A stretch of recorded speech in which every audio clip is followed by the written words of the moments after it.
Hello friends, ഡയറ്റുള്ള ആരും ഈ video കാണണമെന്ന് ഞാൻ പറയത്തില്ലേ. കാരണം നിങ്ങൾ അത്രമാത്രം ചോറ് കഴിച്ചു പോവും ഈ കറി ഉണ്ടെന്നുണ്ടെങ്കിൽ. എന്നാൽ പിന്നെ നമുക്ക് തുടങ്ങിയാലോ. ഒരു ചട്ടി എടുത്ത് അതിലേക്ക് ഒരു 1/2 കിലോ മത്തി, ഒരു 2 പച്ചമാങ്ങ നീളത്തിൽ മുറിച്ചത്, ഒരു 2 സ്പൂൺ ഇഞ്ചിയും വെളുത്തുള്ളിയും കുഞ്ഞായിട്ട് അരിഞ്ഞത്, ആവശ്യത്തിന് ഉപ്പ്, 1.5 ടേബിൾ സ്പൂൺ കാശ്മീരി മുളക് പൊടിയും കൂടി ഇട്ടിട്ട് നമുക്ക് നന്നായിട്ടൊന്ന് ചുറ്റിച്ചു കൊടുക്കാം. എന്നിട്ട് സ്റ്റൗ ഓൺ ചെയ്തിട്ട് നമുക്കൊരു അടപ്പ് വെച്ച് അടച്ചു കൊടുക്കാം. അത് അവിടെ ഇരുന്ന് വേവട്ടെ.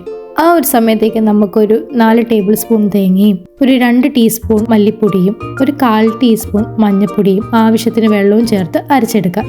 എന്നിട്ട് നന്നായിട്ട് വെന്ത നമ്മുടെ മീനിലേക്ക് ആ അരപ്പും ചേർത്ത് ഒന്ന് ഇളക്കി കൊടുക്കാം. ഇനി നമുക്ക് നമ്മുടെ മീൻ കറി ഒന്ന് താളിക്കണം.